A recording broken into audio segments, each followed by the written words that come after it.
ಎಲ್ರಿಗೂ ನಮಸ್ಕಾರ. Insta KS ವತಿಯಿಂದ KPSC ನಡೆಸುವಂಥ ಸ್ಪರ್ಧಾತ್ಮಕ ಪರೀಕ್ಷೆಗಳು KS ಪರೀಕ್ಷೆ, PSI ಪರೀಕ್ಷೆ, PDO ಪರೀಕ್ಷೆ, STFTA ಪರೀಕ್ಷೆ ಮತ್ತು VAO ಪರೀಕ್ಷೆ ಅಗತ್ಯವಿರುವ ಕರ್ನಾಟಕದ ಪ್ರಚಲಿತ ಘಟನೆಗಳ ಮ್ಯಾರಥಾನ್ ಸೀರೀಸನ್ನು ಯೂಟ್ಯೂಬಲ್ಲಿ ಶುರು ಮಾಡ್ತಾ ಇದ್ದೀವಿ. ವಿಶೇಷವಾಗಿ ಕರ್ನಾಟಕ ಕರೆಂಟ್ ಅಫೇರ್ಸ್ಗೆ ಸಂಬಂಧಪಟ್ಟಂಥ ವಿಷಯಗಳನ್ನು ಚರ್ಚೆ ಮಾಡುವಂಥ ತರಗತಿ ಇದಾಗಿರುತ್ತೆ. ಈ ಮ್ಯಾರಥಾನ್ನ ಉದ್ದೇಶ ಏನು ಅಂತಂದರೆ KPSC ಕಂಡಕ್ಟ್ ಮಾಡುವಂಥ ಎಲ್ಲ ಪರೀಕ್ಷೆಗಳಿಗೆ ಪ್ರಮುಖ 100 ವಿಷಯಗಳನ್ನು ಡಿಸ್ಕಸ್ ಮಾಡ್ತೀವಿ. ಸೊ ಈ ಮ್ಯಾರಥಾನ್ ಸೀರೀಸಲ್ಲಿ ಕರ್ನಾಟಕ ಸರ್ಕಾರ ತಂದಿರುವಂಥ ಯೋಜನೆಗಳು, ಕಾರ್ಯಕ್ರಮಗಳು, ಉಪಕ್ರಮಗಳು, ಕರ್ನಾಟಕ ಸರ್ಕಾರ ನೀಡುವಂಥ ಪ್ರಶಸ್ತಿಗಳು, ಕರ್ನಾಟಕಕ್ಕೆ ಸಂಬಂಧಪಟ್ಟಂಥ ಕ್ರೀಡಾ ಸುದ್ದಿ, ಸೊ ವಿಶೇಷವಾಗಿ ಕರ್ನಾಟಕಕ್ಕೆ ಸಂಬಂಧಪಟ್ಟಂಥ ಎಲ್ಲ ವಿಚಾರಗಳನ್ನು ಡಿಸ್ಕಸ್ ಮಾಡುವಂಥ ವಿಶೇಷವಾದ ಮ್ಯಾರಥಾನ್ ಸೀರೀಸ್ ಇದಾಗಿರುತ್ತೆ. ವಿನಯ್ ಸರ್ ಸಾರಥ್ಯದಲ್ಲಿ ಈ ಒಂದು ವಿಶೇಷವಾದಂಥ ಮ್ಯಾರಥಾನ್ ಸೀರೀಸನ್ನು ಕರ್ನಾಟಕ ರಾಜ್ಯದ ಬಡ ವಿದ್ಯಾರ್ಥಿಗಳು, ಗ್ರಾಮೀಣ ಭಾಗದ ವಿದ್ಯಾರ್ಥಿಗಳಿಗೆ ಉಚಿತವಾಗಿ ಯೂಟ್ಯೂಬ್ನ ಮುಖಾಂತರ ಕೊಡುವಂಥ ಪ್ರಯತ್ನವನ್ನು ಇನ್ಸ್ಟಾ KS ಮಾಡ್ತಾ ಇದೆ. ಸೊ ಸ್ಟಾರ್ಟಿಂಗ್ ವಿತ್ ಭೀಮಾ ನದಿ ನ್ಯೂಸಲ್ಲಿದೆ. ಓಕೆ, ಭೀಮಾ ನದಿ ನ್ಯೂಸಲ್ಲಿದೆ. ಅದು ಈ ಭೀಮಾ ನದಿ ಒಂದು 100 ಹಳ್ಳಿಗಳಲ್ಲಿ ಹರಿಯುವಂಥ ಹಾದಿಯಲ್ಲಿ ಬರುವಂಥ ಹಳ್ಳಿಗಳಲ್ಲಿ ಬತ್ತಿ ಹೋಗಿ ಅಲ್ಲಿ ಸಮ್ಮರ್ ಸೀಸನಲ್ಲಿ ಕುಡಿಯೋ ನೀರಿಗೆ ಹಾಹಾಕಾರ ಬಂತು, ನೀರಾವರಿ ಸಮಸ್ಯೆ ಆಯಿತು, ಕೃಷಿಗೆ ನೀರಿರಲಿಲ್ಲ, ಸಾಕಷ್ಟು ಪ್ರಾಬ್ಲಮ್ ಆಯಿತು. ಈಗ ಈ ಭೀಮಾ ನದಿಯ ಕುರಿತಂತೆ ಏನೇನು ಪ್ರಶ್ನೆ ಬರ್ಬೋದು. ಒಂದು, ಈ ನದಿ ಎಲ್ಲಿ ಹುಟ್ಟುತ್ತೆ ಅಂತ, ಭಾಳ ಇಂಪಾರ್ಟೆಂಟು. ಯಾವ ರಾಜ್ಯಗಳಲ್ಲಿ ಹರಿಯುತ್ತೆ ಅಂತ, ಎಲ್ಲಿ ಸಂಗಮಿಸುತ್ತೆ ಅಂತ, ಉಪನದಿಗಳು ಯಾವ್ಯಾವು ಅಂತ, ಅಲ್ಲಿ ನದಿಯ ಅಥವಾ ನದಿಗೆ ಅಡ್ಡಲಾಗಿ ಕಟ್ಟಿರುವಂಥ ಡ್ಯಾಮ್ಗಳು ಯಾವ್ಯಾವು. ಸೊ ಎಲ್ಲ ಪ್ರಶ್ನೆಗೆ ಉತ್ತರ ಕೊಡ್ತಾ ಹೋಗೋಣ. ಸೊ ಭೀಮಾ ನದಿ ಹುಟ್ಟೋದು ಈ ಪಶ್ಚಿಮ ಘಟ್ಟಗಳ ಭೀಮಾಶಂಕರ ಬೆಟ್ಟಗಳಲ್ಲಿ. ವೆಸ್ಟರ್ನ್ ಘಾಟ್ಸ್ ಅಂದ ತಕ್ಷಣ ತುಂಬ ಪಾಪ್ಯುಲರ್ ಕ್ವಶನ್ಸ್ ಬರುತ್ತೆ. 2024ರ KS ಪರೀಕ್ಷೆಯಲ್ಲಿ ಪಶ್ಚಿಮ ಘಟ್ಟಗಳಲ್ಲಿ ಕಂಡುಬರುವಂಥ ಲಯನ್ ಟೇಲ್ಡ್ ಮಕಾಕ್ನ ಕುರಿತಂಥ ಪ್ರಶ್ನೆ ಕೇಳಲಾಗಿತ್ತು. ಲಯನ್ ಟೇಲ್ಡ್ ಮಕಾಕ್, ಸಿಂಹಬಾಲದ ಕೋತಿಯ ಕುರಿತಂತೆ ಪ್ರಶ್ನೆ ಕೇಳಲಾಗಿತ್ತು. These are the bio indicators of tropical evergreen forest ಅನ್ನೋದು ಒಂದು ಸ್ಟೇಟ್ಮೆಂಟ್ ಇದ್ದು, ಭಾಳ ಚೆನ್ನಾಗಿತ್ತು. ನಿತ್ಯದ ಹರಿದ್ವರ್ಣ ಅರಣ್ಯಗಳ ಜೈವಿಕ ಸೂಚಕ ಅಂತ ಸ್ಟೇಟ್ಮೆಂಟ್ ಕರೆಕ್ಟ್ ಅದು ಆ್ಯಕ್ಚುಲಿ. ಆ್ಯಂಡ್ ಜಗತ್ತಲ್ಲಿ ಅತಿ ಹೆಚ್ಚು ಸಿಂಹಬಾಲದ ಕೋತಿಗಳು ಕಂಡುಬರೋದು ಕರ್ನಾಟಕದಲ್ಲಿ, ಅದು ಸ್ಟೇಟ್ಮೆಂಟ್ ಕರೆಕ್ಟಾಗಿತ್ತು. Okay, yes. ಸೊ ಈ ಪಶ್ಚಿಮ ಘಟ್ಟಗಳು ಅಂತ ಬಂದಾಗ ಒಂದಷ್ಟು ಪ್ರಶ್ನೆಗಳು ಬರ್ತಾ ಹೋಗ್ತವೆ. ಜಸ್ಟ್ ನಾನು ನಿಮ್ಗೆ ರಿವಿಷನ್ ಮಾಡೋಕ್ಕೆ ಹೇಳ್ಬಿಡ್ತೀನಿ. ಓಕೆ, ಪಶ್ಚಿಮ ಘಟ್ಟಗಳು, ವೆಸ್ಟರ್ನ್ ಘಾಟ್ಸ್ ಪಶ್ಚಿಮ ಘಟ್ಟಗಳು ಹಾದು ಹೋಗುವಂಥ ರಾಜ್ಯಗಳ ಸಂಖ್ಯೆ ಎಷ್ಟು? 6. Point number 1. 6 States: Gujarat, Maharashtra, Goa, Karnataka, Kerala, Tamil Nadu. ಪಶ್ಚಿಮ ಘಟ್ಟಗಳಿಗೆ ಒಂದು ವಿಶೇಷವಾಗಿರುವಂಥ ಬಿರುದು ಕೊಟ್ಟಿದ್ದೀವಿ, ದ ಗ್ರೇಟ್ ಎಸ್ಕಾರ್ಪ್ಮೆಂಟ್ ಆಫ್ ಇಂಡಿಯಾ ಅಂತ. ದ ಗ್ರೇಟ್ ಎಸ್ಕಾರ್ಪ್ಮೆಂಟ್ ಆಫ್ ಇಂಡಿಯಾ, ಭಾರತದ ಅತಿ ದೊಡ್ಡ ಇಳಿಜಾರು. ಇಡೀ ಪಶ್ಚಿಮ ಘಟ್ಟಗಳಲ್ಲಿ ಟೋಟಲ್ಲು 13 ನ್ಯಾಷನಲ್ ಪಾರ್ಕ್ ಇದೆ, 2 ಬಯೋಸ್ಪಿಯರ್ ರಿಸರ್ವ್ಸ್ ಇದೆ. ಪಶ್ಚಿಮ ಘಟ್ಟಗಳನ್ನು ವರ್ಲ್ಡ್ ಹೆರಿಟೇಜ್ ಸೈಟ್ ಅಂತ ಕರೆದಿದ್ದೀವಿ, ವಿಶ್ವ ಪರಂಪರೆ ತಾಣ, ಬಯೋಡೈವರ್ಸಿಟಿ ಹಾಟ್ಸ್ಪಾಟ್ ಅಂತ ಕರೆದಿದ್ದೀವಿ, ಮತ್ತು 2 ಬಯೋಸ್ಪಿಯರ್ ರಿಸರ್ವ್ಸ್ಗಳನ್ನು ಒಳಗೊಂಡಿದೆ. ಪಶ್ಚಿಮ ಘಟ್ಟಗಳ ಸಂರಕ್ಷಣೆಗೋಸ್ಕರ ಭಾರತ ಸರ್ಕಾರ ರಚಿಸಿರುವ ಸಮಿತಿಗಳು ಯಾವ್ಯಾವು ಅಂತ ಕೇಳಿದ್ರೆ, ಮಾಧವ್ ಗಾಡ್ಗಿಲ್ ಕಮಿಟಿ, ಕಸ್ತೂರಿ ರಂಗನ್ ಕಮಿಟಿ. ಈಗ 2022ರಲ್ಲಿ ಹೊಸ ಕಮಿಟಿ ಬಂತು. ಯಾವ committee? Sanjay Kumar committee. So ಇವರ ಫ್ಯಾಕ್ಟ್ಸ್. Okay, facts. ಸೊ ಈ ಭೀಮಾ ನದಿ ಪಶ್ಚಿಮ ಘಟ್ಟ, ಮಹಾರಾಷ್ಟ್ರದ ಪಶ್ಚಿಮ ಘಟ್ಟಗಳಲ್ಲಿ ಕಂಡುಬರುವಂಥ ಭೀಮಾಶಂಕರ ಬೆಟ್ಟಗಳಲ್ಲಿ ಹುಟ್ಟುತ್ತೆ. ಮೂರು ರಾಜ್ಯಗಳ ಮುಖಾಂತರ ಹರಿಯುತ್ತೆ. ಮಹಾರಾಷ್ಟ್ರ, ಕರ್ನಾಟಕ, ತೆಲಂಗಾಣ ಮುಖಾಂತರ ಹರಿದು ಅಂದರೆ ಮಹಾರಾಷ್ಟ್ರ, ತೆಲಂಗಾಣ, ಕರ್ನಾಟಕದಲ್ಲಿ ಹರಿದು ಕರ್ನಾಟಕದಲ್ಲಿ ಒಂದು ಜಾಗ ಇದೆ. ಓಕೆ, ಕಡ್ಲೂರು. ಆ ಜಾಗದಲ್ಲಿ ಇದು ಕೃಷ್ಣಾ ನದಿಯನ್ನು ಸೇರುತ್ತೆ. ಅಂದರೆ ಇದು ಕೃಷ್ಣಾ ನದಿಯ ಉಪನದಿ. It's A tributary of river Krishna. Maharashtra, Telangana, ಕರ್ನಾಟಕದಲ್ಲಿ ಹಾದು ಕರ್ನಾಟಕದ ಕದ್ಲೂರು ಎನ್ನುವಂಥ ಜಾಗದಲ್ಲಿ ಕೃಷ್ಣಾ ನದಿಯನ್ನು ಸೇರುತ್ತೆ. ಈ ಭೀಮಾ ನದಿಗೂ ಕೂಡ ಎರಡು ಉಪನದಿಗಳಿದ್ದಾವೆ, ಟ್ರಿಬ್ಯೂಟರೀಸ್ ಆಫ್ ರಿವರ್ ಭೀಮಾ. ಒಂದು ಸಿನಾ ಅಂತ, ಒಂದು ನೀರಾ ಅಂತ. Tributaries of river Bhima. ಈ ಭೀಮಾ ನದಿಯ ದಡದಲ್ಲಿ ಒಂದು ವಿಶೇಷವಾಗಿರುವಂಥ ಪಿಲಿಗ್ರಿಮ್ಸ್ ಅಂದರೆ ಯಾತ್ರಾ ಸ್ಥಳವನ್ನು ಕಾಣ್ತೀವಿ. ಪಂದಾರ್ಪುರ್ ಅಂತ ಆ್ಯಂಡ್ ಭೀಮಾ ನದಿಗೆ ಅಡ್ಡಲಾಗಿ ಕಟ್ಟಿರುವಂಥ ಡ್ಯಾಮು ಉಜ್ಜಯಿನಿ ಜಲಾಶಯ. ಇದು ಭೀಮಾ ನದಿಯ ಕುರಿತಂತೆ. ಕೃಷಿ ಭಾಗ್ಯ ಯೋಜನೆ, ಕರ್ನಾಟಕದ ಮತ್ತೊಂದು ಪ್ರಮುಖ ಯೋಜನೆ ಕೃಷಿ ಭಾಗ್ಯ ಯೋಜನೆ. ಕೃಷಿ ಭಾಗ್ಯ ಯಾಕೆ ಬಂತು? ಸೊ ಕೃಷಿ ಭಾಗ್ಯ, ಲಿಸನ್ ಟು ಮೀ. ನಮ್ಮಲ್ಲಿ ಸಾಕಷ್ಟು ಜಿಲ್ಲೆಗಳು ಮತ್ತು ತಾಲೂಕುಗಳು ಮಳೆಯ ಮೇಲೆ ಅವಲಂಬಿತವಾಗಿದೆ. In fact Indian agriculture is monsoon dependent ಬಿಡಿ, ಓಕೆ, ಅದರಲ್ಲಿ ಎರಡು ಮಾತಿಲ್ಲ. ಓಕೆ, ಮಳೆಯ ಮೇಲೆ ಅವಲಂಬಿತವಾಗಿರುವಂಥ ಕೃಷಿ. ಮಳೆ ಬಂದರೆ ಮಾತ್ರ ಉದ್ಯೋಗ, ಮಳೆ ಬರಲಿಲ್ಲ ಅಂದರೆ ನಿರುದ್ಯೋಗ. Indian agriculture is monsoon dependent. ಈ ಸತಿ ಏನಾಯಿತು ಅಂತಂದರೆ 106 ತಾಲೂಕುಗಳಲ್ಲಿ ವಿಪರೀತ ಮಳೆ ಕಮ್ಮಿ ಆಗಿಬಿಡ್ತು. ಹಾಗಾಗಿ ಕೃಷಿ ಭಾಗ್ಯ ಸ್ಕೀಮನ್ನು ಮರು ಅನುಷ್ಠಾನ ಮಾಡಿಸುವಂಥ ಪ್ರಯತ್ನವನ್ನು ರಾಜ್ಯ ಸರ್ಕಾರ ಮಾಡಿತು. ಅಂದರೆ ಎಸ್ಪೆಷಲಿ ನೋಡಿ, ಒಂದು ನೀವು ಗಮನಿಸಬೇಕು, ಕೃಷಿ ಭಾಗ್ಯ ಯೋಜನೆಯ ಉದ್ದೇಶಿತ ಫಲಾನುಭವಿ ಯಾರು, ಟಾರ್ಗೆಟೆಡ್ ಬೆನಿಫಿಷರಿ ಯಾರು? ಡ್ರೈ ಲ್ಯಾಂಡ್ ಫಾರ್ಮರ್ಸ್ ಅಂತ ಕರಿತೀವಿ. ಯಾವ ಉದ್ದೇಶಿತ ಫಲಾನುಭವಿ, ಟಾರ್ಗೆಟೆಡ್ ಬೆನಿಫಿಷರಿ, ಯಾವ ರೈತರು ಮಳೆ ಮೇಲೆ ಡಿಪೆಂಡ್ ಆಗಿರ್ತಾರೋ, ಅವರಿಗೆ ಬೇರೆ ನೀರಿನ ಆಧಾರ ಇರಲ್ವೋ, ಬೇರೆ ವಾಟರ್ ಸೋರ್ಸ್ ಇರಲ್ಲ, they are only dependent upon monsoons, ಇವನ್ನ ಡ್ರೈ ಲ್ಯಾಂಡ್ ಫಾರ್ಮರ್ಸ್ ಅಂತ ಕರಿತೀವಿ. ಓಕೆ, ಒಣಭೂಮಿ ರೈತರು ಅಂತ. ಸೊ ಕೃಷಿ ಭಾಗ್ಯ ಸ್ಕೀಮ್ನ ಉದ್ದೇಶಿತ ಫಲಾನುಭವಿ ಎಲ್ಲ ರೈತರು ಅನ್ನೋದಕ್ಕಿಂತ ಡ್ರೈ ಲೈನ್ ಫಾರ್ಮರ್ಸು. ಅವ್ರಿಗೆ ನಾವೇನು ಹೇಳ್ಕೊಡ್ತೀವಿ? ಓಕೆ, ಮಳೆ ನೀರು ಕೊಯ್ಲು ಪದ್ಧತಿಯ ಬಗ್ಗೆ ಜಾಗೃತಿ ಮೂಡಿಸುವಂಥ ಪ್ರಯತ್ನ ಮಾಡ್ತೀವಿ. ಸೊ ರೈನ್ ವಾಟರ್ ಕನ್ಸರ್ವೇಷನ್ ಬಗ್ಗೆ ಹೇಳ್ಕೊಡ್ತೀವಿ. ಎರಡನೇದು ಕ್ಲೈಮೇಟ್ ಫ್ರೆಂಡ್ಲಿ ಕ್ರಾಪ್ಸನ್ನು ಬೆಳೆಯೋದು ಹೆಂಗೆ ಅಂತ ಹೇಳ್ಕೊಡ್ತೀವಿ. ಮತ್ತು ಅವ್ರಿಗೆ ಕೃಷಿ ಹೊಂಡಗಳನ್ನು ತೋಡ್ಕೊಳ್ತೀವಿ, ನರ್ಸರಿಗಳನ್ನು ಕನ್ಸ್ಟ್ರಕ್ಟ್ ಮಾಡಿಕೊಡ್ತೀವಿ. ಸೊ ಈ ನೀರು ಕಲೆಕ್ಟ್ ಮಾಡಲಿಕ್ಕೆ ಪಾಲಿಥೀನ್ ಶೀಟ್ಗಳನ್ನು ಡಿಸ್ಟ್ರಿಬ್ಯೂಟ್ ಮಾಡ್ತೀವಿ, ಸ್ಪ್ರಿಂಕ್ಲರ್ಗಳನ್ನು ಕೊಡ್ತೀವಿ, ಡ್ರಿಪ್ ಇರಿಗೇಷನ್ ಅವ್ರಿಗೆ ಪ್ರಮೋಟ್ ಮಾಡಿಕೊಡ್ತೀವಿ. ಸೊ ಇವೆಲ್ಲವೂ ಕೂಡ ಕೃಷಿ ಭಾಗ್ಯ ಸ್ಕೀಮ್ನ ವೈಶಿಷ್ಟ್ಯತೆಗಳು. ಒಟ್ಟಾರೆ ಡ್ರೈ ಲ್ಯಾಂಡ್ ಫಾರ್ಮರ್ಸ್, ಒಣಭೂಮಿ ರೈತರಿಗೆ ಕೃಷಿ ಮಾಡಲಿಕ್ಕೆ ಏನೇನು ಅನುಕೂಲ ಬೇಕೋ ಎಲ್ಲ ಅನುಕೂಲಗಳನ್ನು ಮಾಡಿಕೊಡೋಂಥ ಸ್ಕೀಮ್ ಯಾವುದು? ಕೃಷಿ ಭಾಗ್ಯ ಸ್ಕೀಮು. 2014ರಲ್ಲಿ ಶುರು ಆಯಿತು, ಬಟ್ ಇನ್ನೂ ಕೂಡ ಕಂಟಿನ್ಯೂ ಆಗ್ತಾ ಇದೆ. ಓಕೆ, ಡ್ರೈ ಲ್ಯಾಂಡ್ ಅಂದರೆ ಯಾರೋ ಮಳೆ ಮೇಲೆ ಡಿಪೆಂಡ್ ಆಗಿರ್ತಾರೆ ಅಂಥ ರೈತರಿಗೆ ಈ ಸ್ಕೀಮನ್ನು ತರಲಾಗಿದೆ. ಸೊ ಮತ್ತು ಇನ್ನೊಂದು ಸತಿ ಹೇಳ್ತೀನಿ ಏನೇನು ಕೊಡ್ತಾರೆ ಅಂತ. ಒಂದು, ರೈನ್ ವಾಟರ್ ಕನ್ಸರ್ವೇಷನ್, ಮಳೆ ನೀರಿನ ಸಂರಕ್ಷಣೆ ಕುರಿತಂತೆ, ಹವಾಮಾನಕ್ಕೆ ಪೂರಕವಾಗಿರುವ ತಂತ್ರಜ್ಞಾನದ ಬಳಕೆ, ಅಥವಾ ಕೃಷಿ ಹೊಂಡಗಳು, ನರ್ಸರಿ, ಪಾಲಿ ಹೌಸಸ್ಗಳು, ಪಾಲಿಥೀನ್ ಶೀಟ್ಸು, ಸ್ಪ್ರಿಂಕ್ಲರು, ಡ್ರಿಪ್ ಇರಿಗೇಷನ್ನು ಮತ್ತು ಸಬ್ಸಿಡಿ ದರದಲ್ಲಿ ಪಂಪ್ಗಳನ್ನು ಕೊಡುವಂಥ ಸ್ಕೀಮು ಕೃಷಿ ಭಾಗ್ಯ ಸ್ಕೀಮು. ಇನ್ನೊಂದು ನೋಡಿ, ಈ ಕೃಷಿ ಭಾಗ್ಯ ಸ್ಕೀಮ್ ಇದೆಯಲ್ಲ, ಅದೇ ರೀತಿ ಸೆಂಟ್ರಲ್ ಗೌರ್ಮೆಂಟಲ್ಲಿ ಪ್ರಧಾನಮಂತ್ರಿ ಕಿಸಾನ್ ಸನ್ಮಾನ್ ನಿಧಿ ಅಂತಿದೆ. So most popular PM Kisan Samman Nidhi ನೀವು ಕೇಳಿರ್ತೀರ. ಓಕೆ, PM ಕಿಸಾನ್ ಸನ್ಮಾನ್ ನಿಧಿ ಅಂತ ಒಂದು ಸ್ಕೀಮ್ ಇದೆ, ಭಾಳ ಇಂಪಾರ್ಟೆಂಟು. 2018ರಲ್ಲಿ ಶುರುವಾಯಿತು. ಈ ಸ್ಕೀಮ್ನ ಉದ್ದೇಶ ಕೃಷಿಗೆ ಬೇಕಾಗಿರುವ ಒಳಹರಿವುಗಳನ್ನು ಖರೀದಿ ಮಾಡಲಿಕ್ಕೋಸ್ಕರ ರೈತರಿಗೆ ವಾರ್ಷಿಕವಾಗಿ 6,000 ರೂಪಾಯಿಗಳ ಹಣಕಾಸು ನೆರವನ್ನು ಕೊಡುವಂಥ ಕಾರ್ಯಕ್ರಮ. ಅಗ್ರಿಕಲ್ಚರಲ್ ಇನ್ಪುಟ್ಸನ್ನು ಪರ್ಚೇಸ್ ಮಾಡಲಿಕ್ಕೋಸ್ಕರ 1 ವರ್ಷಕ್ಕೆ 6,000 ರೂಪಾಯಿಗಳ ಹಣಕಾಸು ನೆರವನ್ನು ಕೊಡ್ತೀವಿ. 6,000 rupees ಫಿನಾನ್ಷಿಯಲ್ ಅಸಿಸ್ಟೆಂಟ್. ಒಟ್ಟಿಗೆ ಕೊಡ್ತೀವ ಸರ್? ಇಲ್ಲ ಬ್ರದರ್, 4 ತಿಂಗಳಿಗೊಮ್ಮೆ 2,000 ರೂಪಾಯಿ ಕೊಡ್ತೀವಿ. ಹೆಂಗೆ ಕೊಡ್ತೀವಿ? DBT ಮುಖಾಂತರ ಕೊಡ್ತೀವಿ, ಡೈರೆಕ್ಟ್ ಬೆನಿಫಿಟ್ ಟ್ರಾನ್ಸ್ಫರ್ ಮುಖಾಂತರ ಕೊಡ್ತೀವಿ. ಸರ್ ಎಲ್ರಿಗೂ ಕೊಡ್ತೀರಾ? ಎಲ್ಲ ರೈತರಿಗೂ ಕೊಡ್ತೀವಿ. ಸಣ್ಣ ರೈತರು, ಅತಿ ಸಣ್ಣ ರೈತರು, ಮಧ್ಯಮ ಹಿಡುವಳಿದಾರರು, ಜಮೀನ್ದಾರರು ಎಲ್ರಿಗೂ ಕೊಡ್ತೀವಿ. Everybody, all farmers.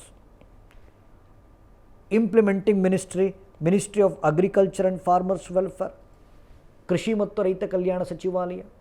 ಮತ್ತು ಇದು ಸೆಂಟ್ರಲ್ ಸೆಕ್ಟೋರಲ್ ಸ್ಕೀಮು, ಅಂದರೆ ಕೇಂದ್ರ ವಲಯ ಯೋಜನೆ. 100ಕ್ಕೆ 100% ಕೇಂದ್ರ ಸರ್ಕಾರವೇ ಫಂಡಿಂಗ್ ಕೊಡುತ್ತೆ. ಸೊ ಇಲ್ಲಿ ಎರಡರಲ್ಲೊಂದು ಕ್ವಶನ್ ಆಗುತ್ತೆ. ಕೃಷಿ ಭಾಗ್ಯ ಒಂದು ಕ್ವಶನ್ ಆಗ್ಬೋದು, ಇಲ್ಲ ಪ್ರಧಾನಮಂತ್ರಿ ಕಿಸಾನ್ ಸನ್ಮಾನ್ ನಿಧಿ ಒಂದು ಕ್ವಶನ್ ಆಗ್ಬೋದು. ಎರಡರಲ್ಲೊಂದು ಕ್ವಶನ್. ಓಕೆ, ಈಗ ಇನ್ನೊಂದು ರೈನ್ಫಾಲ್ ಟ್ರೆಂಡ್ಸ್ ಇನ್ ಕರ್ನಾಟಕ.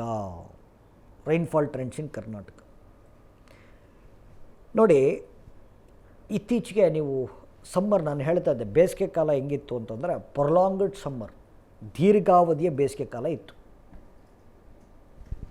ದೀರ್ಘಾವಧಿಯ it was more than 4 to 5 months ಅಲ್ವಾ. ಸೊ ಇನಿಷಿಯಲ್ ಕ್ವಾರ್ಟರ್ಲಿ ಸಮ್ಮರ್ನ ಇನಿಷಿಯಲ್ ಡೇಸಲ್ಲಿ ಮಳೆ ವಿಪರೀತ ಕಮ್ಮಿ ಇತ್ತು. ಆಮೇಲೆ ನಂತರದಲ್ಲಿ ಮಳೆ ಬಂದು ಸ್ವಲ್ಪ. ಓಕೆ, ಮಳೆ ಕಮ್ಮಿ ಆದರೆ ಏನಂತಾರೆ, ಡ್ರಾಟ್ ಅಂತಾರೆ. ಡ್ರಾಟ್ ಕಮ್ಮಿ ಆಯಿತು. ಡ್ರಾಟ್ ಅಂದ್ರೇನು, ಬರ ಅಂತ. ಮಳೆ ಬರ್ತಾ ಇಲ್ಲ ಅಂದರೆ ಬರ ಬರ್ತಾ ಇದೆ ಅಂತ. And drought is A natural disaster. ಬರವನ್ನು ನೈಸರ್ಗಿಕ ವಿಪತ್ತು ಅಂತ ಕರಿತೀವಿ. ಆ್ಯಂಡ್ ನೋಡಿ, ನಾವು ವಿಪತ್ತು, ಡಿಸಾಸ್ಟರ್ ಅಂದರೆ ವಿಪತ್ತು. ಓಕೆ, ಸೊ ಡಿಸಾಸ್ಟರ್ಸನ್ನು ಮಿಟಿಗೇಟ್ ಮಾಡಲಿಕ್ಕೋಸ್ಕರ ಭಾರತ ಸರ್ಕಾರ ತಂದಿರುವಂಥ ಕಾಯ್ದೆ ಡಿಸಾಸ್ಟರ್ ಮ್ಯಾನೇಜ್ಮೆಂಟ್ ಆ್ಯಕ್ಟ್ 2005, ವಿಪತ್ತು ನಿರ್ವಹಣಾ ಕಾಯ್ದೆ 2005. ಇದನ್ನು ಅನುಷ್ಠಾನವನ್ನುಗೊಳಿಸುವಂಥ ಸಂಸ್ಥೆ ನ್ಯಾಷನಲ್ ಡಿಸಾಸ್ಟರ್ ಮ್ಯಾನೇಜ್ಮೆಂಟ್ ಅಥಾರಿಟಿ, ರಾಷ್ಟ್ರೀಯ ವಿಪತ್ತು ನಿರ್ವಹಣಾ ಪ್ರಾಧಿಕಾರ ಅಂತ ಕರಿತೀವಿ. Disaster management act 2005, national disaster management authority, ಇದನ್ನು ಇಂಪ್ಲಿಮೆಂಟ್ ಮಾಡುವಂಥ ಶಾಸನಬದ್ಧ ಸಂಸ್ಥೆ. ನೋಡಿ, ಒಂದು ಡಿಸಾಸ್ಟರ್ ಅನ್ನೋ ಪದಕ್ಕೊಂದು ಅರ್ಥ ಇದೆ. ವಿಪತ್ತು ಎಂದರೇನು? Disaster can be natural also, man made also. ವಿಪತ್ತು ಎಂಬುದು ನೈಸರ್ಗಿಕವಾಗೂ ಇರ್ಬೋದು, ಮಾನವ ನಿರ್ಮಿತವಾಗೂ ಇರ್ಬೋದು. ಅದು ಮ್ಯಾನ್ ಮೇಡ್ ಡಿಸಾಸ್ಟರ್ ಆಗಿದ್ದರೆ ಅದು ಆಕ್ಸಿಡೆಂಟಾಗೂ ನಡೆದಿರ್ಬೋದು, ಇಗ್ನೋರೆನ್ಸಿಂದ ಬೇಕಾದ್ರೂ ನಡೆದಿರ್ಬೋದು. ಬಟ್ ಅದು ಯಾವುದೇ ಆಗಿರಲಿ, ದೊಡ್ಡ ಪ್ರಮಾಣದಲ್ಲಿ ಆಸ್ತಿ ಮತ್ತು ಪ್ರಾಣಹಾನಿ ಮಾಡಿದರೆ ಅದನ್ನು ವಿಪತ್ತು ಅಂತ ಕರೀಬೋದು. Substantial damage to life and property. ಅದು ನ್ಯಾಚುರಲ್ ಆಗಿರಲಿ, ಮ್ಯಾನ್ ಮೇಡ್ ಡಿಸಾಸ್ಟರ್ ಆಗಿರಲಿ, ದೊಡ್ಡ ಪ್ರಮಾಣದಲ್ಲಿ ಆಸ್ತಿ ಮತ್ತು ಪ್ರಾಣಹಾನಿ ಮಾಡಿದರೆ ಇಟ್ ಇಸ್ ಕಾಲ್ಡ್ ಡಿಸಾಸ್ಟರ್. ಹಾಗಾಗಿ ಅದನ್ನು ತಡೆಗಟ್ಟುವಂಥದ್ದು ಡಿಸಾಸ್ಟರ್ ಮ್ಯಾನೇಜ್ಮೆಂಟ್ ಆ್ಯಕ್ಟ್, ವಿಪತ್ತು ನಿರ್ವಹಣಾ ಕಾಯ್ದೆ 2005. ಅದನ್ನು ಇಂಪ್ಲಿಮೆಂಟ್ ಮಾಡುವಂಥ ಸಂಸ್ಥೆ ನ್ಯಾಷನಲ್ ಡಿಸಾಸ್ಟರ್ ಮ್ಯಾನೇಜ್ಮೆಂಟ್ ಅಥಾರಿಟಿ.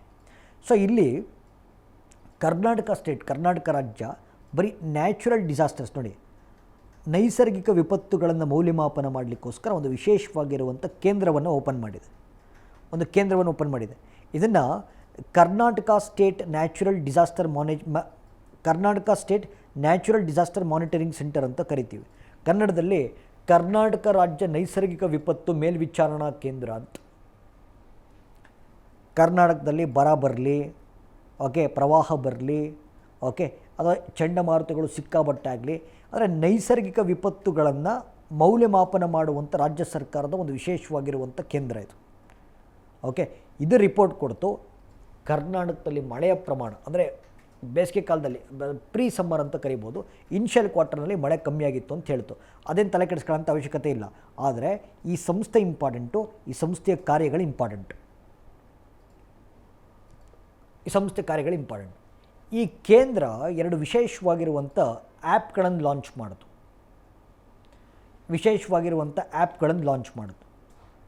ಒಂದು ಸಿಡಿಲು ಅಂತ, ಇನ್ನೊಂದು ವರುಣ ಮಿತ್ರ ಅಂತ. ಸಿಡಿಲು ಆ್ಯಪ್, ಕ್ವಶನ್ ಬರುತ್ತೆ, ಸಿಡಿಲು, ಓಕೆ, ಸಿಡಿಲು ಅಂತ, ಇನ್ನೊಂದು ವರುಣ ಮಿತ್ರ ಅಂತ.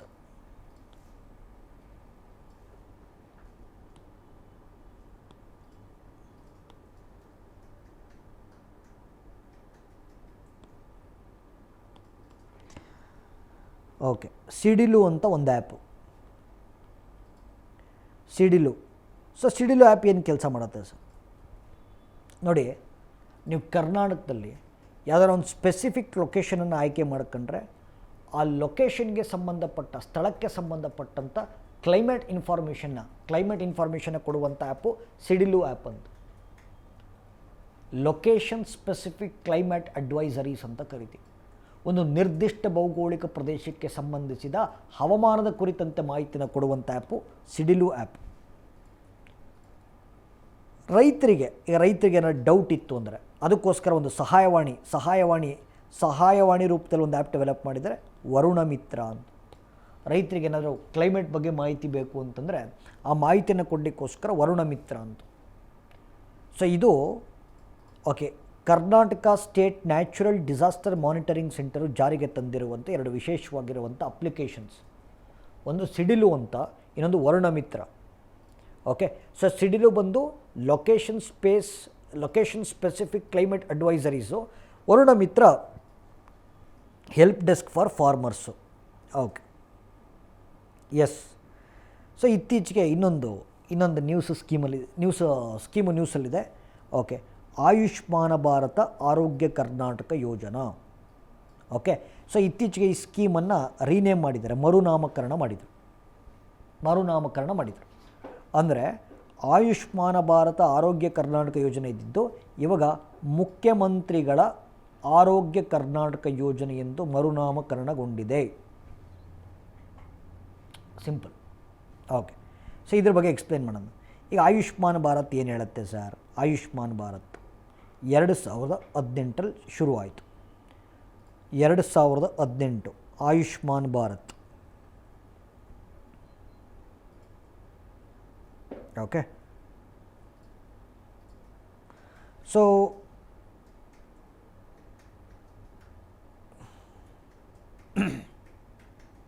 ಓಕೆ, 2018 ಆಯುಷ್ಮಾನ್ ಭಾರತ್ ಶುರುವಾಯಿತು. ಉದ್ದೇಶ ಆಯುಷ್ಮಾನ್ ಭಾರತ್ ಏನು? Primary health centres, secondary health centres, tertiary health ಸೆಂಟರ್ಸನ್ನು ಬಲಪಡಿಸುವ ರಾಷ್ಟ್ರೀಯ ಕಾರ್ಯಕ್ರಮ. ಪ್ರಾಥಮಿಕ ಆರೈಕೆ ಕೇಂದ್ರಗಳು, ದ್ವಿತೀಯ ಆರೈಕೆ ಕೇಂದ್ರಗಳು, ತೃತೀಯ ಆರೈಕೆ ಕೇಂದ್ರಗಳನ್ನು ಬಲಪಡಿಸುವಂಥ ರಾಷ್ಟ್ರೀಯ ಕಾರ್ಯಕ್ರಮವನ್ನು Ayushman Bharat. So primary health centres ಅಂತಂದ್ರೇನು? ನಿಮ್ಮ ಗ್ರಾಮ ಪಂಚಾಯಿತಿ ವ್ಯಾಪ್ತಿಯಲ್ಲಿ ಕಂಡುಬರುವಂಥ ಪ್ರಾಥಮಿಕ ಆರೋಗ್ಯ ಕೇಂದ್ರಗಳು, ಅವನ್ನು ನಾವು ಪ್ರೈಮರಿ ಹೆಲ್ತ್ ಸೆಂಟರ್ಸ್ ಅಂತ ಕರಿತೀವಿ. ತಾಲೂಕು ಆಸ್ಪತ್ರೆ ಮತ್ತು ಜಿಲ್ಲಾಸ್ಪತ್ರೆಯನ್ನು ಸೆಕೆಂಡರಿ ಹೆಲ್ತ್ ಕೇರ್ ಅಂತ ಕರಿತೀವಿ. ಓಕೆ, ರಾಜ್ಯ ಮಟ್ಟದ ಸುಸಜ್ಜಿತ ಸರ್ಕಾರಿ ಆಸ್ಪತ್ರೆಗಳು, ಗೌರ್ಮೆಂಟ್ ಓನ್ಡ್ ಮಲ್ಟಿ ಸ್ಪೆಷಾಲಿಟಿ ಹಾಸ್ಪಿಟಲ್ಸನ್ನು ಟರ್ಷರಿ ಹೆಲ್ತ್ ಕೇರ್ ಅಂತ ಕರಿತೀವಿ. So primary, secondary, tertiary health ಕೇರ್ನ ಸ್ಟ್ರೆಂಥನ್ ಮಾಡುವಂಥ national programme Ayushman Bharat. Okay, Ayushman Bharat ಕೆಳಗಡೆ 2 ಕಾಂಪೊನೆಂಟ್ ಇದೆ. ಒಂದು ಆರೋಗ್ಯ ಮಂದಿರಗಳು ಅಂತ, ಇನ್ನೊಂದು ಪ್ರಧಾನಮಂತ್ರಿ ಜನ್ ಆರೋಗ್ಯ ಯೋಜನಾ ಅಂತ. ಆರೋಗ್ಯ ಮಂದಿರಗಳು, ಇನ್ನೊಂದು ಪ್ರಧಾನಮಂತ್ರಿ ಜನ್ ಆರೋಗ್ಯ ಯೋಜನೆ. ಸೊ ಆರೋಗ್ಯ ಮಂದಿರಗಳೇನು ಸರ್? ಈಗ ನೋಡಿ, ನಾವು ಈ ನಮ್ಮ ಪ್ರಾಥಮಿಕ ಆರೋಗ್ಯ ಕೇಂದ್ರಗಳಿಗೆ ಹೋದರೆ, ಪ್ರೈಮರಿ ಹೆಲ್ತ್ ಸೆಂಟರ್ಸ್ಗೆ ಹೋದರೆ, ಅಲ್ಲಿ ಕಮ್ಯುನಿಕೇಬಲ್ ಡಿಸೀಸಿಗೆ ಮಾತ್ರ ಟ್ರೀಟ್ಮೆಂಟ್ ಕೊಡ್ತಾಯಿದ್ದೀವಿ, ಸಾಂಕ್ರಾಮಿಕ ರೋಗಕ್ಕೆ ಮಾತ್ರ ಟ್ರೀಟ್ಮೆಂಟ್ ಕೊಡ್ತಾಯಿದ್ದೀವಿ. ಬಟ್ ಇನ್ನು ಮುಂದೆ ಪ್ರೈಮರಿ ಹೆಲ್ತ್ ಸೆಂಟರ್ಸಲ್ಲಿ ನಾವು ನಾನ್ ಕಮ್ಯುನಿಕೇಬಲ್ ಡಿಸೀಸ್ಗೂ ಕೂಡ ಟ್ರೀಟ್ಮೆಂಟನ್ನು ಕೊಟ್ಟು ಅವುಗಳನ್ನು ಆರೋಗ್ಯ ಮಂದಿರಗಳಾಗಿ ಪರಿವರ್ತನೆ ಮಾಡ್ತಾಯಿದ್ದೀವಿ. ಈಗ ಗ್ರಾಮ ಪಂಚಾಯಿತಿ ವ್ಯಾಪ್ತಿಯಲ್ಲಿ ಬರುವಂಥ ಪ್ರಾಥಮಿಕ ಆರೋಗ್ಯ ಕೇಂದ್ರ, ಅಲ್ಲೇನು ಟ್ರೀಟ್ಮೆಂಟ್ ಕೊಡ್ತಾರೆ? ಕೆಮ್ಮು, ನೆಗಡಿ, ಜ್ವರ, ಅಂದರೆ ಕಮ್ಯುನಿಕೇಬಲ್ ಡಿಸೀಸ್. ಈಗ ಹಾರ್ಟ್ ಅಟ್ಯಾಕು, ಲಿವರ್ ಪ್ರಾಬ್ಲಮ್ ಅಂತೆಲ್ಲ ನೀವು ಎಲ್ಲಿಗೆ ಹೋಗಬೇಕು? ಸೆಕೆಂಡರಿ ಹೆಲ್ತ್ ಕೇರ್ಗೆ ಹೋಗ್ಬೇಕು, ಸೆಕೆಂಡರಿ ಹೆಲ್ತ್ ಕೇರ್ಗೆ. ಬಟ್ ಇನ್ನು ಮುಂದೆ ಈ ತಾಲೂಕು ಆಸ್ಪತ್ರೆ, ಜಿಲ್ಲಾಸ್ಪತ್ರೆಯಲ್ಲಿ ಏನು ಟ್ರೀಟ್ಮೆಂಟ್ ಸಿಗುತ್ತೋ ಅದಿಲ್ಲ ಸಿಗುತ್ತೆ. ವೈದ್ಯಕೀಯ ಸೇವೆಗಳಲ್ಲಿ ವಿಸ್ತರಣೆಯನ್ನು ತಂದು ಅಸ್ತಿತ್ವದಲ್ಲಿರುವ ಪ್ರಾಥಮಿಕ ಆರೋಗ್ಯ ಕೇಂದ್ರಗಳನ್ನು ಆರೋಗ್ಯ ಮಂದಿರಗಳಾಗಿ ಪರಿವರ್ತನೆ ಮಾಡ್ತೀವಿ. ಅದು ಆರೋಗ್ಯ ಮಂದಿರ. ಇದು ಇನ್ನೊಂದು ಕಾಂಪೊನೆಂಟ್, ಆಯುಷ್ಮಾನ್ ಭಾರತದ ಮತ್ತೊಂದು ಕಾಂಪೊನೆಂಟ್. ಓಕೆ, ಈ ಪ್ರಧಾನಮಂತ್ರಿ ಜನ್ ಆರೋಗ್ಯ ಯೋಜನೆ ಇದೆಯಲ್ಲ, ಇದು world's largest health insurance scheme. ಇದು ವಿಶ್ವದ ಅತಿ ದೊಡ್ಡ ಆರೋಗ್ಯ ವಿಮಾ ಯೋಜನೆ. ದೇಶದಲ್ಲಿ 80 ಕೋಟಿ BPL ಜನಸಂಖ್ಯೆ ಇದೆ. 80 ಕೋಟಿ BPL ಜನಸಂಖ್ಯೆಗೆ 1 ವರ್ಷಕ್ಕೆ ಒಂದು ಕುಟುಂಬಕ್ಕೆ 5 ಲಕ್ಷ ರೂಪಾಯಿಗಳ ಉಚಿತ ಚಿಕಿತ್ಸೆ. ದೇಶದ 80 ಕೋಟಿ BPL ಜನಸಂಖ್ಯೆಗೆ 1 ವರ್ಷಕ್ಕೆ ಒಂದು ಕುಟುಂಬಕ್ಕೆ 5 ಲಕ್ಷ ರೂಪಾಯಿಗಳ ಉಚಿತ ಚಿಕಿತ್ಸೆ, ಪ್ರಧಾನಮಂತ್ರಿ ಜನ್ ಆರೋಗ್ಯ ಯೋಜನೆ. ರೈಟ್. ಸೊ ಅನುಷ್ಠಾನಗೊಳಿಸುವಂಥ ಸಚಿವಾಲಯ ಆರೋಗ್ಯ ಮತ್ತು ಕುಟುಂಬ ಕಲ್ಯಾಣ ಸಚಿವಾಲಯ, ministry of health and family welfare. ಇದು central sponsored scheme, central sectoral scheme? It is central sponsored scheme. ಅಂದರೆ 60% ದುಡ್ಡು ಕೇಂದ್ರ ಸರ್ಕಾರ ಹಾಕುತ್ತೆ, 40% ದುಡ್ಡು ನಾವು ಹಾಕ್ತೀವಿ. ಹಾಗಾಗಿ ಕರ್ನಾಟಕದಲ್ಲಿ ಇದನ್ನೇನಂತ ಕರೀತಾ ಇದ್ರು? ಆಯುಷ್ಮಾನ ಭಾರತ ಆರೋಗ್ಯ ಕರ್ನಾಟಕ ಯೋಜನೆ ಅಂತ ಕರೀತಾ ಇದ್ರು. ಈಗ currently it is in news. ಕಾರಣ ಏನು ಅಂತಂದರೆ, ಇಟ್ ಈಸ್ ರೀನೇಮ್ಡ್ ಆ್ಯಸ್ ಮುಖ್ಯಮಂತ್ರಿಗಳ ಆರೋಗ್ಯ ಕರ್ನಾಟಕ ಯೋಜನಾ. ಮುಖ್ಯಮಂತ್ರಿಗಳ ಆರೋಗ್ಯ ಕರ್ನಾಟಕ ಯೋಜನಾ ಅಂತ ರೀನೇಮ್ ಮಾಡಿದರು. Okay, next. Okay,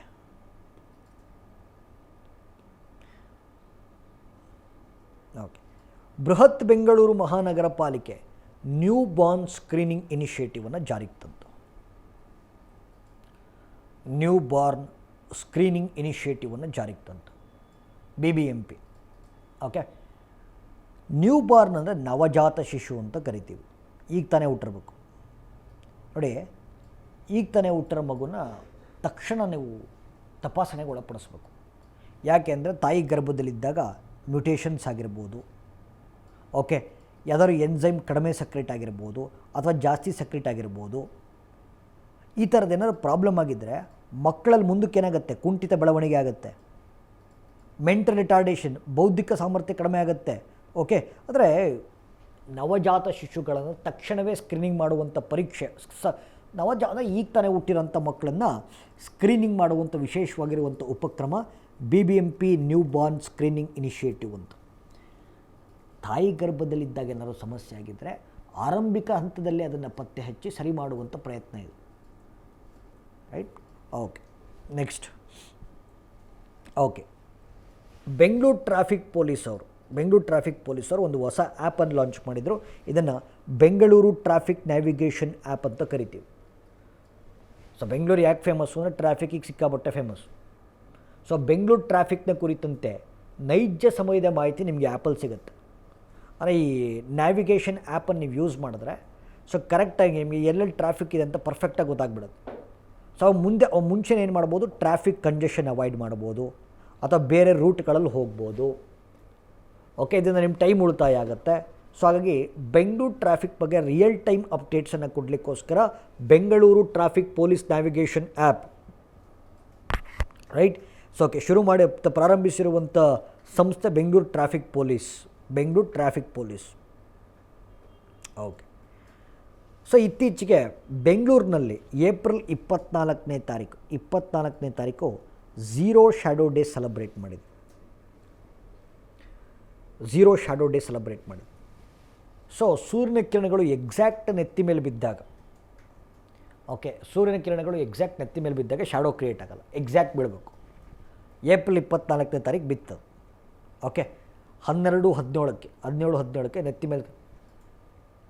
okay sir, ಈಗ ಸೂರ್ಯನ ಕಿರಣಗಳು ಹೆಂಗೆ ಬೀಳಬೇಕು ಅಂತ ಯಾರು ಡಿಸೈಡ್ ಮಾಡ್ತಾರೆ? ಅದು ಅರ್ತ್ ಟಿಲ್ಟ್ ಡಿಸೈಡ್ ಮಾಡುತ್ತೆ. ಭೂಮಿ ಎಷ್ಟು ತಿರುಗಿರುತ್ತೆ ಅನ್ನೋದ್ರ ಮೇಲೆ ಸೂರ್ಯನ ಕಿರಣಗಳು ನಮಗೆ ಹೇಗೆ ಬೀಳುತ್ತವೆ ಅನ್ನೋದು ನಿರ್ಧಾರ ಆಗುತ್ತೆ. ಸೊ ಏಪ್ರಿಲ್ 24ನೇ ತಾರೀಕು 12:17ಕ್ಕೆ ಸೂರ್ಯನ ಕಿರಣಗಳು ನೆತ್ತಿ ಮೇಲೆ ಬಿದ್ದಾಗ ಝೀರೋ ಶ್ಯಾಡೋ ಕ್ರಿಯೇಟ್ ಆಗಿದೆ. ಇದನ್ನು ಬೆಂಗಳೂರು ಝೀರೋ ಶ್ಯಾಡೋ ಡೇ ಆಗಿ ಸೆಲೆಬ್ರೇಟ್ ಮಾಡಿತು. ಈಗ BBMP ಬಡ್ಜೆಟ್ಟು. ಸರ್ BBMP ಬಡ್ಜೆಟೆಲ್ಲ ಓದಬೇಕಾ ಸರ್ ಎಕ್ಸಾಮ್ಗೆ? BBMP ಬಡ್ಜೆಟ್ ಅವಶ್ಯಕತೆ ಇಲ್ಲ, ಕರ್ನಾಟಕದ ಬಡ್ಜೆಟ್ ಓದ್ಕೊಂಡ್ರೆ ಸಾಕು.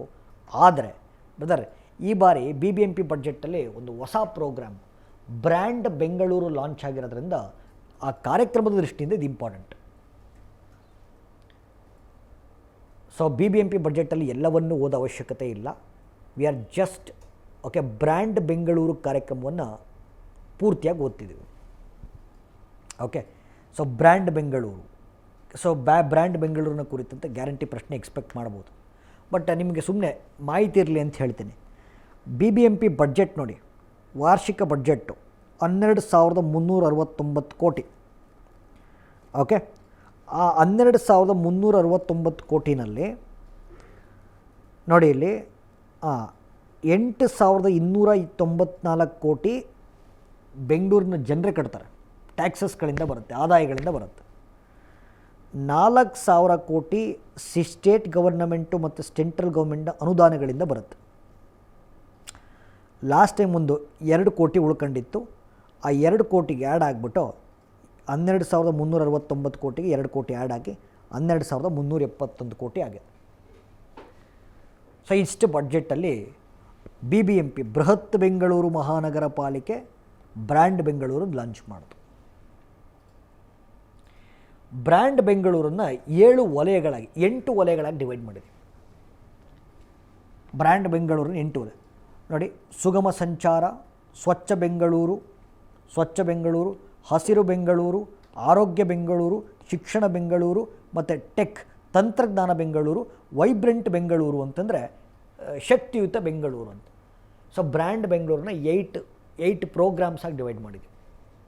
ಇನ್ನೊಮ್ಮೆ ರಿಪೀಟ್ ಮಾಡೋಣ. ಸೊ ಸುಗಮ ಸಂಚಾರ ಬಿಗ್ಗೆಸ್ಟ್ ಪ್ರಾಬ್ಲಮ್ ಅದು. ಓಕೆ, ಸ್ವಚ್ಛ ಬೆಂಗಳೂರು ಹಸಿರು ಬೆಂಗಳೂರು, ಆರೋಗ್ಯ ಬೆಂಗಳೂರು, ಶಿಕ್ಷಣ ಬೆಂಗಳೂರು, ತಂತ್ರಜ್ಞಾನ ಬೆಂಗಳೂರು, ಶಕ್ತಿಯುತ ಬೆಂಗಳೂರು ಅಂತ.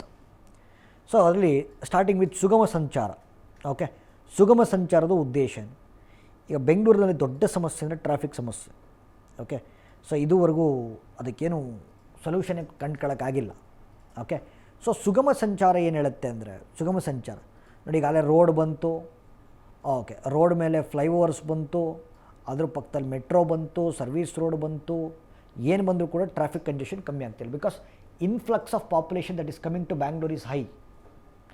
ಸೊ ಜನಸಂಖ್ಯೆ ಏನು ಒಳಗೆ ಬರ್ತಾ ಇದೆ ಅದು ಭಾಳ ಸಿಕ್ಕಾಪಟ್ಟೆ ಜಾಸ್ತಿ ಆಗ್ತದೆ. ಸೊ ಬೆಂಗಳೂರಿನ ಜನಸಂಖ್ಯೆ 1.5 ಕೋಟಿಗಿಂತ ಜಾಸ್ತಿ ದಾಡ್ತಾ ಇದೆ. ಸೊ ಹಾಗಾಗಿ ಟ್ರಾಫಿಕ್ ಕಂಜೆಷನ್ ಸಾಮಾನ್ಯವಾಗಿ ಇದ್ದೇ ಇದೆ. ಅದಕ್ಕೆ ಇನ್ನು ಮುಂದೆ ಅಂಡರ್ಗ್ರೌಂಡ್ ರೋಡ್ಸ್, ಸುರಂಗ ಮಾರ್ಗಗಳ ಮುಖಾಂತರ ರಸ್ತೆ ಮಾಡುವಂಥದ್ದು ಬೆಂಗಳೂರಿನ ಹೊಸ ಪ್ಲ್ಯಾನ್. ಓಕೆ, ಅಂಡರ್ಗ್ರೌಂಡ್ ರೋಡ್ಸನ್ನು ಕನ್ಸ್ಟ್ರಕ್ಟ್ ಮಾಡಿ ಬೆಂಗಳೂರಿನಲ್ಲಿ ಟ್ರಾಫಿಕ್ ಕಂಜೆಷನ್ ಕಮ್ಮಿ ಮಾಡುವಂಥ ಕಾರ್ಯಕ್ರಮ ಸುಗಮ ಸಂಚಾರ. ಓಕೆ, ಸುಗಮ ಸಂಚಾರ. ಎರಡನೇದು ಸ್ವಚ್ಛ ಬೆಂಗಳೂರು ಅಂತ ಕರಿತಿದ್ದಾರೆ. ಓಕೆ, ಎಸ್, ಕೇಳಿಸ್ಕೊಳ್ಳಿ. ಸ್ವಚ್ಛ ಬೆಂಗಳೂರು ಉದ್ದೇಶ ಏನು? ಓಕೆ, ಸೊ ಬೆಂಗಳೂರದು best major problem solid waste management. Okay, ಘನತ್ಯಾಜ್ಯ ನಿರ್ವಹಣೆ ದೊಡ್ಡ ಸಮಸ್ಯೆ. ಎಲ್ಲ ನಗರಗಳ ದೊಡ್ಡ ಸಮಸ್ಯೆನೇ ಘನತ್ಯಾಜ್ಯ. ಅದಕ್ಕೆ ಬೆಂಗಳೂರನ್ನ 8 ಝೋನ್ಸ್ ಆಗಿ ಡಿವೈಡ್ ಮಾಡಿ, ಓಕೆ, 8 ಝೋನ್ಸ್ ಆಗಿ ಡಿವೈಡ್ ಮಾಡಿ ಹೊರವಲಯದಲ್ಲಿ ಸಾಲಿಡ್ ವೇಸ್ಟನ್ನು ಟ್ರೀಟ್ ಮಾಡುವಂಥ ಯೂನಿಟ್ಗಳನ್ನು ಮಾಡ್ಕೊಂಡು ಅಂದರೆ ಬೆಂಗಳೂರನ್ನ 8 ಝೋನ್ಸಾಗಿ ಡಿವೈಡ್ ಮಾಡ್ತೀವಿ. ಹೊರವಲಯಗಳಲ್ಲಿ 50ರಿಂದ 100 ಎಕರೆ ಜಾಗ ಖರೀದಿ ಮಾಡಿ, 50 ಎಕರೆಯಿಂದ 100 ಎಕರೆ ಜಾಗ ಖರೀದಿ ಮಾಡಿ ಅಲ್ಲಿ ಸಾಲಿಡ್ ವೇಸ್ಟ್ ಮ್ಯಾನೇಜ್ಮೆಂಟ್ ಯೂನಿಟ್ಗಳನ್ನು ಸ್ಥಾಪನೆ ಮಾಡುವಂಥ ಕಾರ್ಯಕ್ರಮ ಸ್ವಚ್ಛ ಬೆಂಗಳೂರು. ಸ್ವಚ್ಛ ಬೆಂಗಳೂರು ಕಾರ್ಯಕ್ರಮದ ಭಾಗವಾಗಿ ಹೆಣ್ಣು ಮಕ್ಕಳಿಗೆ ಬೇಕಾಗಿರುವ ಪ್ರತ್ಯೇಕ ಶೌಚಾಲಯಗಳನ್ನು ಓಪನ್ ಮಾಡ್ತಿದ್ದೀವಿ. ಇದನ್ನು ಶೀ ಟಾಯ್ಲೆಟ್ಸ್ ಅಂತ ಕರಿತೀವಿ. ಸ್ವಚ್ಛ ಬೆಂಗಳೂರಿನ ಭಾಗವಾಗಿ ಹೆಣ್ಣು ಮಕ್ಕಳಿಗೆ ಪ್ರತ್ಯೇಕವಾಗಿರುವಂಥ ಶೌಚಾಲಯಗಳು ಶೀ ಟಾಯ್ಲೆಟ್ಸ್. ಆ್ಯಂಡ್ ನೋಡಿ, ಈ ಪೌರ ಕಾರ್ಮಿಕರೇನು ಕೆಲಸ ಮಾಡ್ತಾರೆ, ಮಹಿಳಾ ಪೌರ ಕಾರ್ಮಿಕರು, ಬೆಂಗಳೂರಲ್ಲಿ ಮಹಿಳಾ ಪೌರ ಕಾರ್ಮಿಕರು, ಅದರಲ್ಲಿ ಪ್ರಾಮಾಣಿಕವಾಗಿ ಕೆಲಸ ಮಾಡುವಂಥ, please listen to me. Okay, so ಪ್ರಾಮಾಣಿಕವಾಗಿ ಕೆಲಸ ಮಾಡುವಂಥ ಮಹಿಳಾ ಪೌರ ಕಾರ್ಮಿಕರನ್ನು ಗುರುತಿಸಿ ಅವ್ರಿಗೊಂದು ವಿಶೇಷವಾಗಿರುವಂಥ ಪ್ರಶಸ್ತಿ ಕೊಡಲಾಗ್ತಾ ಇದೆ. ಇದನ್ನು ಶರಣೆ ಸತ್ಯಕ್ಕ ಪ್ರಶಸ್ತಿ ಅಂತ ಕರೀತಾ ಇದೆ. ಪ್ರಾಮಾಣಿಕವಾಗಿ ಕೆಲಸ ಮಾಡುವಂಥ 8 ಮಹಿಳಾ ಪೌರ ಕಾರ್ಮಿಕರನ್ನು ಗುರುತಿಸಿ ಅವರಿಗೆ BBMP ಒಂದು ವಿಶೇಷವಾಗಿರುವಂಥ ಪ್ರಶಸ್ತಿ ಕೊಡುತ್ತೆ, ಶರಣೆ ಸತ್ಯಕ್ಕ ಪ್ರಶಸ್ತಿ. ಗೌರವಧನವಾಗಿ 50,000 ರೂಪಾಯಿ ಕೊಡ್ತಾರೆ. ಇದು ಸ್ವಚ್ಛ ಬೆಂಗಳೂರಿನ ಒಂದು ಪ್ರಮುಖ ಭಾಗ. ಸ್ವಚ್ಛ ಬೆಂಗಳೂರಿನ ಒಂದು ಪ್ರಮುಖ ಭಾಗ. ನೆಕ್ಸ್ಟ್ ಹಸಿರು ಬೆಂಗಳೂರು ಬರೋಣ. ಹಸಿರು ಬೆಂಗಳೂರು, ಗ್ರೀನ್ ಬೆಂಗಳೂರು ಅಂತ ಭಾಳ ವಿಶೇಷವಾಗಿರುವಂಥ ಅಂಶ ಗಮನಿಸಬೇಕು. ಭಾರತದಲ್ಲಿ ಕ್ಲೈಮೇಟ್ ಚೇಂಜ್ ಪಾಲಿಸಿಯನ್ನು ಜಾರಿಗೆ ತಂದ ಮೊಟ್ಟ ಮೊದಲ ನಗರ Bengaluru. Bengaluru is the first city to have its own climate change policy. ಹವಾಮಾನ ಬದಲಾವಣೆಯನ್ನು ತಡೆಗಟ್ಟಲು ಒಂದು ಪ್ರತ್ಯೇಕ ನೀತಿಯನ್ನು ಜಾರಿಗೊಳಿಸಿದ ಮೊಟ್ಟ ಮೊದಲ ನಗರ ಬೆಂಗಳೂರು. ಸೊ ನೋಡಿ, ಆ ಪ್ಲ್ಯಾನ್ದು ಹೆಸರಿದೆ ಇಲ್ಲಿ. So BCAP. Okay, BCAP climate BCAP ಅಂತಂದರೆ Bengaluru climate action plan and resilience plan ಅಂತ. Okay, so Bengaluru is the first city. And ಹಸಿರು ಬೆಂಗಳೂರಿನ ಭಾಗವಾಗಿ ಒಂದು ವಿಶೇಷವಾಗಿರುವಂಥ ಆ್ಯಪ್ ಡೆವಲಪ್ ಮಾಡಿದರೆ, ಹಸಿರು ರಕ್ಷಕ ಅಂತ.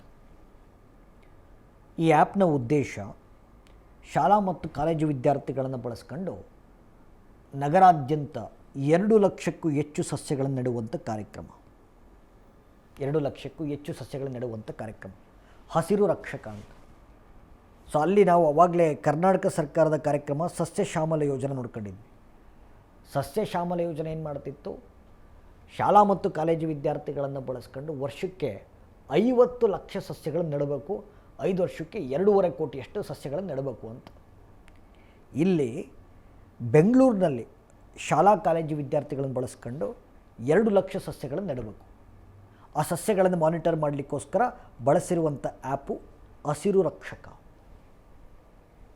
ನೆಕ್ಸ್ಟು ಆರೋಗ್ಯ ಬೆಂಗಳೂರಿಗೆ ಬರ್ತೀನಿ. ಆರೋಗ್ಯ ಬೆಂಗಳೂರು ಐದು ವರ್ಷಕ್ಕಿಂತ ಕೆಳಗಿರುವಂಥ ಮಕ್ಕಳು ಮತ್ತು ಗರ್ಭಿಣಿ ತಾಯಂದಿರಿಗೆ ಉಚಿತವಾಗಿ ಲಸಿಕೆಗಳನ್ನು ವಿತರಿಸುವಂಥ ಕಾರ್ಯಕ್ರಮ ಮನೆ ಬಾಗಿಲಿಗೆ ಚುಚ್ಚುಮದ್ದು ಕಾರ್ಯಕ್ರಮ. ಮನೆ ಬಾಗಿಲಿಗೆ ಚುಚ್ಚುಮದ್ದು ಕಾರ್ಯಕ್ರಮ, ಫ್ರೀ ವ್ಯಾಕ್ಸಿನೇಷನ್ ಪ್ರೊವೈಡ್ ಮಾಡ್ತೀವಿ. ಸೊ ಶಿಕ್ಷಣ ಬೆಂಗಳೂರಿನ ಅಡಿಯಲ್ಲಿ ನಗರಾದ್ಯಂತ ಕಂಪ್ಯೂಟರ್ ಲ್ಯಾಬು, ಇನ್ಫಾರ್ಮೇಷನ್ ಲ್ಯಾಬ್ಸು, ಈ ಲೈಬ್ರರಿಗಳನ್ನು ಎಸ್ಟಾಬ್ಲಿಷ್ ಮಾಡ್ಕೊಂಡು ಹೋಗ್ತೀವಿ. ಬೆಂಗಳೂರು ನಗರದ IT ಸ್ಟಾಫನ್ನು ಬಲಪಡಿಸಲಿಕ್ಕೋಸ್ಕರ ಟೆಕ್ ಬೆಂಗಳೂರು, ನಗರಾದ್ಯಂತ flyover, bridge, road junction, park, ಅದಕ್ಕೋಸ್ಕರ ವೈಬ್ರೆಂಟ್ ಬೆಂಗಳೂರು. ಅಂದರೆ ವೈಬ್ರೆಂಟ್ ಬೆಂಗಳೂರು, ಶಕ್ತಿಯುತ ಬೆಂಗಳೂರು ಅಂದರೆ ಬೆಂಗಳೂರಲ್ಲಿ ಮೂಲ ಸೌಕರ್ಯಗಳನ್ನು ಅಭಿವೃದ್ಧಿ ಮಾಡೋದು. Development of infrastructure. ಸಾರ್ವಜನಿಕ ಸ್ಥಳಗಳು ಅಂತಂದರೆ ಈ bus stand, railway station, market, ಇಂಥ ಕಡೆ ಹೆಣ್ಣು ಮಕ್ಕಳಿಗೆ ಉಚಿತ ಸ್ಯಾನಿಟರಿ ನ್ಯಾಪ್ಕಿನ್ಗಳನ್ನು ವಿತರಿಸುವಂಥ ಒಂದು ವಿಶೇಷವಾಗಿರುವಂಥ ರೂಮ್ಸು ಪಿಂಕ್ ರೂಮ್ ಅಂತ. ಸಾರ್ವಜನಿಕ ಸ್ಥಳಗಳಲ್ಲಿ ಹೆಣ್ಣು ಮಕ್ಕಳಿಗೆ ಉಚಿತವಾಗಿ ಸ್ಯಾನಿಟರಿ ನ್ಯಾಪ್ಕಿನ್ಸನ್ನು ಪ್ರೊವೈಡ್ ಮಾಡುವಂಥ rooms pink rooms. SC, ST, OBC, minorities, ಟ್ರಾನ್ಸ್ಜೆಂಡರ್ಸ್ಗಳಿಗೆ ಸಬ್ಸಿಡಿ ದರಗಳಲ್ಲಿ ಎಲೆಕ್ಟ್ರಿಕ್ ಆಟೋಗಳನ್ನು ವಿತರಿಸುವಂಥ ಯೋಜನೆ ಈ ಸಾರಥಿ ಯೋಜನೆ. ಪರಿಶಿಷ್ಟ ಜಾತಿ, ಪರಿಶಿಷ್ಟ ಪಂಗಡ, ಹಿಂದುಳಿದ ವರ್ಗ, ಅಲ್ಪಸಂಖ್ಯಾತರು ಮತ್ತು ತೃತೀಯ ಲಿಂಗಿಗಳಿಗೆ ಸಬ್ಸಿಡಿ ದರದಲ್ಲಿ ಅಥವಾ ಎಲೆಕ್ಟ್ರಿಕ್ ಆಟೋಗಳನ್ನು ಖರೀದಿ ಮಾಡಲಿಕ್ಕೆ ಹಣಕಾಸು ನೆರವನ್ನು ಕೊಡುವಂಥ ಯೋಜನೆ ಈ ಸಾರಥಿ ಯೋಜನೆ. ಬೆಂಗಳೂರಲ್ಲಿ ವರ್ಕಿಂಗ್ ವಿಮೆನ್ ಜಾಸ್ತಿ ಇದ್ದಾರೆ. ವರ್ಕಿಂಗ್ ವಿಮೆನ್ಗೆ ಉಚಿತ ಹಾಸ್ಟೆಲ್ಗಳನ್ನು ಕೊಡುವಂಥ ಕಾರ್ಯಕ್ರಮ ಸಾವಿತ್ರಿ ವಸತಿ. ಕೆಲಸ ಮಾಡುವಂಥ ಹೆಣ್ಣು ಮಕ್ಕಳಿಗೆ ಹಾಸ್ಟೆಲ್ ಸೌಲಭ್ಯವನ್ನು ಕೊಡುವಂಥ ಕಾರ್ಯಕ್ರಮ ಸಾವಿತ್ರಿ ವಸತಿ. ದಿಸ್ ಇಸ್ ಆಲ್ ಅಬೌಟ್ ನೋಡಿ brand Bengaluru. Okay, so brand Bengaluru ಮತ್ತು ಅದರ ಅಡಿಯಲ್ಲಿ ಬರುವಂಥ ಕಾರ್ಯಕ್ರಮಗಳು. Okay, yes. Next Panchamitra portal, department of rural development, ಗ್ರಾಮೀಣಾಭಿವೃದ್ಧಿ ಇಲಾಖೆ, ಗ್ರಾಮೀಣಾಭಿವೃದ್ಧಿ ಮತ್ತು ಪಂಚಾಯತ್ ರಾಜ್ ಇಲಾಖೆ ಜಾರಿ ತಂದಿರುವಂಥ ಪೋರ್ಟಲ್ಲು ಪಂಚಮಿತ್ರ ಪೋರ್ಟಲ್. ಸೊ ನಿಮಗೆ RDPR, ರೂರಲ್ ಡೆವಲಪ್ಮೆಂಟ್ ಮತ್ತು ಪಂಚಾಯತ್ ರಾಜ್ ಡಿಪಾರ್ಟ್ಮೆಂಟ್ ಏನಿದೆ, ಇದು ಏನೇನು ಕಾರ್ಯಕ್ರಮಗಳನ್ನು ಜಾರಿಗೆ ತರುತ್ತೆ, ಆ ಎಲ್ಲ ಕಾರ್ಯಕ್ರಮಗಳ ಕುರಿತಂತೆ ಮಾಹಿತಿಯನ್ನು ಕೊಡಬಲ್ಲಂಥ portal Panchamitra portal. Okay, so ಇಲ್ಲಿಗೆ ಹೋದರೆ ನೀವು ಗ್ರಾಮ ಪಂಚಾಯತಿಗಳ ಬಗ್ಗೆ ತಿಳ್ಕೊಬೋದು, ಅದು ನೀಡುವಂಥ ಆನ್ಲೈನ್ ಸೇವೆಗಳು ಏನೇನು ಅಂತ ತಿಳ್ಕೊಬೋದು, ಅದಕ್ಕೆ ಅಪ್ಲಿಕೇಶನ್ ಹಾಕ್ಬೋದು, ಅಪ್ಲಿಕೇಶನ್ಗಳನ್ನು ಟ್ರ್ಯಾಕ್ ಮಾಡ್ಬೋದು, ನಿಮ್ಮ ಕುಂದುಕೊರತೆಗಳಿತ್ತು ಸರ್ಕಾರದ ಗಮನಕ್ಕೆ ತರ್ಬೋದು. ಇದು ಪಂಚಮಿತ್ರ ಪೋರ್ಟಲ್. ಈ ಪಂಚಮಿತ್ರಗೆ ಒಂದು ಚಾಟ್ ಬಾಟ್ ಕೂಡ ಸೇರಿಸ್ಕೊಂಡಿದ್ದಾರೆ ನೋಡಿ. ಈ ವಾಟ್ಸಪ್ ನಂಬರ್ ಇದೆ ಇಲ್ಲಿ, ಇದ್ರ ಜೊತೆ ನೀವು ಚಾಟ್ ಮಾಡಿದ್ರೆ ನಿಮ್ಗೆ ಏನೇ ಕುಂದುಕೊರತೆಗಳಿದ್ರು ಕೂಡ ಅಡ್ರೆಸ್ ಮಾಡುತ್ತೆ. This is Panchamitra portal. Yes, ಭಾರತದ ಮೊಟ್ಟ ಮೊದಲ ಡ್ರೈವರ್ಲೆಸ್ ಮೆಟ್ರೋ ಟ್ರೈನ್